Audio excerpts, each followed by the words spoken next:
every era, Islamophobes recycle old accusations against the Prophet Muhammad sallallahu alaihi wasallam. And one of their favorite claims is, why did Prophet Muhammad sallallahu alaihi wasallam marry 9 women when the Qur'an says Muslim men can only marry 4? But like most criticisms, this one collapses the moment you actually examine the Islamic viewpoint, authentic history, and the Prophet's sallallahu alaihi wasallam actual life. Today, let's break this down step by step, using the Qur'an, hadith, and historical context to understand the wisdom behind the Prophet's marriages and why Allah Himself made him an exception to the limit of 4 wives. It is true that Allah has limited Muslim men to 4 wives. This is clearly stated. Marry women of your choice, 2, 3, or 4. But if you fear you cannot be just, then marry only 1. Muslim men have the option to marry 1, 2, 3, or 4 women, or to remain single. The choice is theirs. However, regardless of their decision, they must always act justly and be mindful of Allah, avoiding any form of injustice. But the Prophet Muhammad sallallahu alaihi wasallam was an exception, and that exception is also explicitly revealed in the Qur'an. O Prophet, indeed, we have made lawful to you the wives to whom you have given their dowries, and a privilege for you only, excluding the other believers. This verse states directly that Allah granted the Prophet a special permission, a ruling that applied to him alone, not to the Ummah. Why?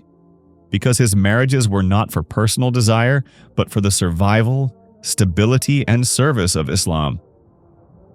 Let's look at the Prophet's life. He married only 1 woman until age 53. At 25 years old, he married Khadijah radiallahu anha, a 40-year-old widow. He loved her deeply and never married anyone else during their 28 years of marriage. If he were driven by desire, would he marry a woman 15 years older than him and not marry any other women for nearly 3 decades while he was married to Khadijah radiallahu anha? Even after her death, he would often say, "She believed in me when the people rejected me." This is not the behavior of a man chasing lust. This is a man of loyalty, gratitude, and sincerity. After he turned 53 when his youth had passed, his multiple marriages began. If Islamophobes claim he married many women for pleasure, why did all these marriages occur after the most youthful years of life were already over? Additionally, he entered into these marriages during years marked by wars, hardship, and persecution, primarily with women who were elderly, widowed, or divorced. The narrative collapses immediately. It indicates that the marriages were not based on desires. Out of all the women he married, not a single one was a young virgin except Aisha radiallahu anha. The rest were widows, divorcees, women of old age, or women with children. These were not marriages of desire, they were marriages of compassion, shelter, alliance, and community building. Additionally, Aisha radiallahu anha wasn't chosen out of lust, as the Islamophobes claim repeatedly. There was wisdom behind this marriage that only Allah knew about, such as that she would become the greatest female scholar in Islamic history.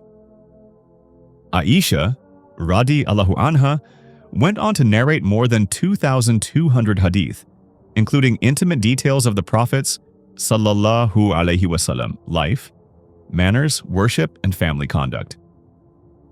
The Ummah literally received half its knowledge through her. Her young age allowed her to not only be able to understand those aspects of the Prophet sallallahu alaihi wasallam's life that the other wives weren't able to understand, but also to live long and teach the next generation. Aisha radiallahu anha lived for over 40 years after the Prophet sallallahu alaihi wasallam passed away. She became a teacher of the Sahaba and the Tabi'een and continues to teach us to this very day after 1400 years. This was Allah's plan, not personal desire. Let's understand the motivations behind the Prophet's sallallahu alaihi wasallam marriages. Firstly, to protect widows like Sauda bint Zam'a radiallahu anha and Salama radiallahu anha. Secondly, to free slaves or elevate oppressed women. For example, Safiya bint Huyay radiallahu anha freed from captivity and married to restore her dignity. Thirdly, to build alliances with the tribe. This stabilized Arabia, ending generations of tribal wars. For example, Juwayriyah bint al-Harith radiallahu anha. Her marriage resulted in the freedom of hundreds of her people. And lastly, and most importantly, to spread Islamic knowledge through his wives. Each wife taught a different aspect of Aisha radiallahu anha, taught worship and domestic life. Hafsa radiallahu anha taught preservation of the Qur'an. Salama radiallahu anha taught fiqh and rulings. And Maimuna radiallahu anha taught halal meat rulings, Hajj practices, and more. So why did Prophet Muhammad sallallahu alaihi wasallam marry more than 4 wives? Because Allah himself, the one who had made the law for every Muslim to marry a maximum of 4 wives at a time, the lawmaker himself, had permitted Prophet Muhammad sallallahu alaihi wasallam in Surah Al-Ahzab, because every marriage had a wisdom behind it and a social purpose. And because the wives of the Prophet sallallahu alaihi wasallam preserved the teachings of Islam, built alliances, and shaped the Ummah. The life of Prophet Muhammad sallallahu alaihi wasallam stands as proof, not of accusation, but of wisdom, mercy, sacrifice, and dignity. That's all for today. If you found the video informative, please like it and subscribe to the channel. Jazakum Allahu khairan.